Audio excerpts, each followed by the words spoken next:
আসসালামু আলাইকুম। রাতের শীর্ষ সংবাদে স্বাগত জানাচ্ছি আমি সুমনা সুমা। তারেক রহমানের সঙ্গে 12 দলীয় জোট নেতাদের সৌজন্য সাক্ষাৎ। বাংলাদেশ সশস্ত্র বাহিনী দেশ ও জাতির সেবায় সর্বদা নিয়োজিত সেনাপ্রধান। রাষ্ট্রপতির সঙ্গে প্রধান বিচারপতির সৌজন্য সাক্ষাৎ। জুলাই সনদ অক্ষরে অক্ষরে বাস্তবায়ন করবে বিএনপি, সালাউদ্দিন আহমেদ। শেখ হাসিনা, কাদের, কামাল, নিজাম, হাজারী সহ 170 জনের বিরুদ্ধে পরোয়ানা। সড়ক ছাড়লেন 7 কলেজের শিক্ষার্থীরা, দিলেন নতুন কর্মসূচি। সংযুক্ত আরব আমিরাতে 440 বাংলাদেশি বন্দীকে রাজকীয় ক্ষমা। নাহিদের অফিস নয়, গুলিবর্ষণ হয়েছে আবাসন কোম্পানির কার্যালয়ে, পুলিশ। চাঁপাইনবাবগঞ্জ সীমান্তে নারী ও শিশুসহ 17 জনকে পুশিন। পদ্মায় সাঁতার কাটছে কুমির, সতর্কতা জারি। এই মৌসুমে না হলেও পরের মৌসুমে চ্যাম্পিয়ন হবে নোয়াখালী, পাকিস্তানি পেসার। সৌদি, কাতার, আমিরাত, তুরস্কের মার্কিন ঘাঁটিতে হামলা চালাবে ইরান। ইরানে অবস্থানরত নিজেদের নাগরিকদের দ্রুত দেশ ছাড়ার নির্দেশ ভারতের। শুনছিলেন শিরোনাম, এবার বিস্তারিত।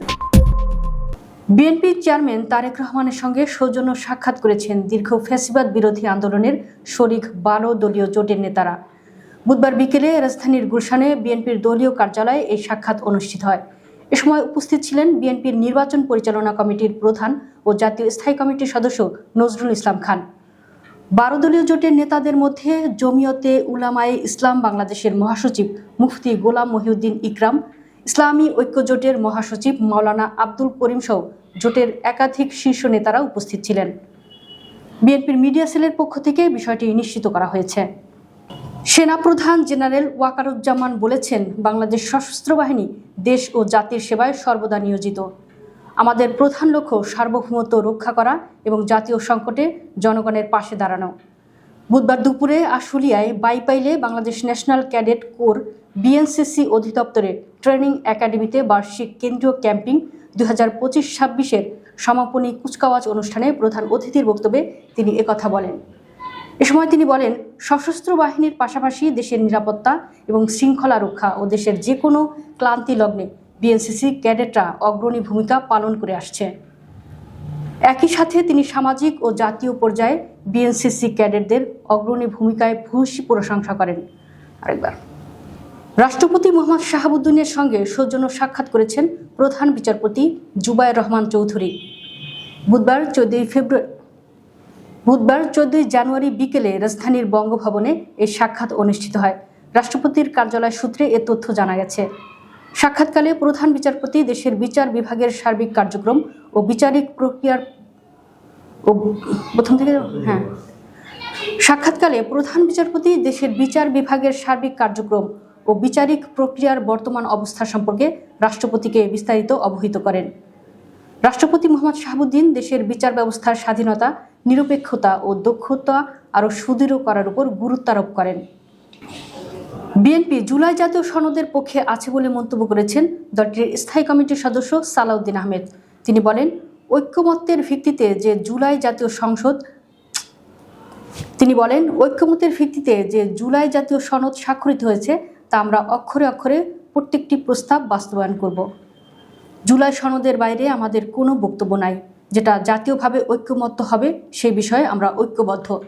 বুধবার 14 জানুয়ারি সকালে কক্সবাজারের পেকুয়া উপজেলার পেকুয়া আশরাফুল উলুম মাদ্রাসা মাঠে বার্ষিক মেধাবৃত্তি পরীক্ষায় উত্তীর্ণ ছাত্রছাত্রীদের মাঝে পুরস্কার বিতরণী অনুষ্ঠানে প্রধান অতিথির বক্তব্যে এসব কথা বলেন তিনি। ফেনীর মহিপালে বৈষম্য বিরোধী ছাত্র আন্দোলনে কলেজ শিক্ষার্থী মাহবুবুল হাসান মাসুম হত্যা মামলার অভিযোগপত্র চার্জশিট গ্রহণ করেছে আদালত। এতে পতিত আওয়ামী লীগ সরকারের প্রধানমন্ত্রী শেখ হাসিনা, আওয়ামী লীগের সাধারণ সম্পাদক ওবায়দুল কাদের, সাবেক স্বরাষ্ট্রমন্ত্রী আসাদুজ্জামান খান কামাল, ফেনী 2 আসনের সাবেক সংসদ সদস্য নিজামুদ্দিন হাজারী ও ফেনী 3 আসনের সাবেক সংসদ সদস্য লেফটেন্যান্ট জেনারেল মাসুম উদ্দিন চৌধুরী সহ পলাতক 170 আসামির বিরুদ্ধে গ্রেফতারি পরোয়ানা জারি করা হয়েছে। বুধবার 14 জানুয়ারি ফেনী আদালতের senior judicial magistrate Mohammad Hasan এ আদেশ দেন। ঢাকা সেন্ট্রাল বিশ্ববিদ্যালয় প্রতিষ্ঠার দাবিতে আন্দোলনরত 7 কলেজের শিক্ষার্থীরা নতুন কর্মসূচি ঘোষণা দিয়ে সড়ক ছেড়েছেন। ঢাকা সেন্ট্রাল বিশ্ববিদ্যালয় প্রতিষ্ঠার লক্ষ্যে অধ্যাদেশ অনুমোদন ও প্রজ্ঞাপন জারির দাবিতে নতুন এ কর্মসূচি ঘোষণা করেছেন তারা। বুধবার বিকেলে বাংলা কলেজ শিক্ষার্থীদের পক্ষ থেকে এ কর্মসূচি ঘোষণা করা হয়। শিক্ষার্থীরা বলেন, বৃহস্পতিবার থেকে লাগাতার কর্মসূচি চলবে। রাজধানীর গাবতলী টেকনিক্যাল মোড়ে সমন্বিত এ সিদ্ধান্তের কথা সাংবাদিকদের জানান বাংলা কলেজের শিক্ষার্থী মাসুম বিল্লাহ। তিনি বলেন, ঢাকা সেন্ট্রাল বিশ্ববিদ্যালয় প্রতিষ্ঠার লক্ষ্যে চূড়ান্ত অধ্যাদেশ জারির এক দফা দাবিতে বৃহস্পতিবার সকাল 11টা থেকে রাজধানীর সায়েন্স ল্যাব, টেকনিক্যাল ও তাঁতিবাজার মোড়ে একযোগে শান্তিপূর্ণ অবস্থান কর্মসূচি চলবে। 54তম জাতীয় দিবস উপলক্ষে সংযুক্ত আরব আমিরাতের শাসকরা 440 বাংলাদেশি বন্দীর রাজকীয় ক্ষমা ঘোষণা করেছে। এটি দেশটির দীর্ঘদিনের মানবিক ঐতিহ্যের প্রতিফলন। বুধবার ঢাকায় সংযুক্ত আরব আমিরাতের দূতাবাসের এক সংবাদ বিজ্ঞপ্তিতে জানানো হয়, 2025 সালের ঈদ আল ইতিহাদ উদযাপনের অংশ হিসেবে এ ক্ষমার ঘোষণা দেওয়া হয়। এ সময় সংযুক্ত আরব আমিরাতের নেতৃত্বে দেশব্যাপী বিভিন্ন দেশের হাজারো বন্দীকে ক্ষমা করে দেওয়া হয়। প্রতি বছর ঈদ, জাতীয় দিবস সহ প্রধান জাতীয় ও ধর্মীয় দিবস উপলক্ষে সংযুক্ত আরব আমিরাতের শাসকরা দণ্ডিতদের এ ধরনের রাজকীয় ক্ষমা ঘোষণা করেন। এর উদ্দেশ্য হল ক্ষমাশীলতা, সমাজে পুনরায় একীকরণ এবং পারিবারিক পুনর্মিলনকে উৎসাহিত করা। রাজধানীর বাড্ডায় গুলিবর্ষণের ঘটনা ঘটেছে, তবে সেটি জাতীয় নাগরিক পার্টি এনসিপির আহ্বায়ক নাহিদ ইসলামের নির্বাচনী কার্যালয়ে ঘটেনি বলে পুলিশ জানিয়েছে। বুধবার 14 জানুয়ারি দুপুর থেকে সামাজিক যোগাযোগ মাধ্যমে পোস্ট করে অনেকেই জানিয়েছেন নাহিদ ইসলামের নির্বাচনী ক্যাম্পে গুলির ঘটনা ঘটেছে। এই পোস্ট দ্রুত সামাজিক যোগাযোগ মাধ্যমে ছড়িয়ে পড়ে। এই পরিস্থিতিতে বিকেল 5টার দিকে এনসিপি হোয়াটসঅ্যাপে একটি বার্তা দেয়। সেখানে উল্লেখ করা হয়, বাড্ডায় 38 নম্বর ওয়ার্ড এনসিপির সাংগঠনিক অফিসের পাশে গতকাল গুলির ঘটনা ঘটেছে। এ বিষয়ে জানতে চাইলে পুলিশের বাড্ডা অঞ্চলের সহকারী কমিশনার এসি মোহাম্মদ আসাদুজ্জামান গণমাধ্যমকে জানান, গতকাল মঙ্গলবার রাতে উত্তর বাড্ডায় একটি আবাসন কোম্পানির কার্যালয়কে লক্ষ্যবস্তু বানিয়ে দুটি গুলিবর্ষণের ঘটনা ঘটেছে। চাঁপাইনবাবগঞ্জের গোমস্তাপুর উপজেলার চারালডাঙ্গা সীমান্ত এলাকা দিয়ে নারী ও শিশুসহ 17 জনকে বাংলাদেশে পুশিন করেছে ভারতীয় সীমান্তরক্ষী বাহিনী। মঙ্গলবার 13 জানুয়ারি রাতে তাদেরকে পুশিন করা হয় এবং বুধবার ভোরে তাদের আটক করে বিজিবি। আটককৃতদের মধ্যে 8 জন পুরুষ, 5 জন নারী ও 4 জন শিশু রয়েছে। তারা খুলনা ও যশোর জেলার বাসিন্দা। বিজিবির 16 ব্যাটালিয়নের অধিনায়ক লেফটেন্যান্ট কর্নেল মোহাম্মদ আরিফুল ইসলাম মাসুম বলেন, সীমান্ত পিলার 219 থেকে 29 সংলগ্ন এলাকা দিয়ে বাংলাদেশে প্রবেশ করা এসব ব্যক্তিকে শিবনগর বাজার এলাকা থেকে আটক করা হয়। রাজবাড়ী সদর উপজেলার বরাট ইউনিয়নের উড়াকান্দা এলাকায় পদ্মা নদীতে গত কয়েকদিন ধরে একাধিক কুমির ভাসতে দেখা গেছে। এতে ওই এলাকার মানুষের মধ্যে আতঙ্ক ছড়িয়ে পড়েছে। বুধবার দুপুরে এ ঘটনায় জেলার সামাজিক বন বিভাগের পক্ষ থেকে মাইকিং ও সতর্কতা জারি করা হয়েছে। সরজমিনে দেখা যায়, সামাজিক বন বিভাগের কর্মকর্তা খন্দকার আজিজুল ইসলামের নেতৃত্বে বন বিভাগের কর্মীরা নদীর তীরে সতর্কতামূলক প্রচারণা করছেন। চলমান বাংলাদেশ প্রিমিয়ার লিগে বিপিএল প্রথমবারের মতো অংশ নিয়েই কঠিন বাস্তবতার মুখে পড়ে নোয়াখালী এক্সপ্রেস। টুর্নামেন্টের শুরুতে প্রথমে 6 ম্যাচে হেরে যায় নবাগত ফ্র্যাঞ্চাইজিটি। তবে 7ম ম্যাচে এসে প্রথম জয়ের স্বাদ পায় দলটি।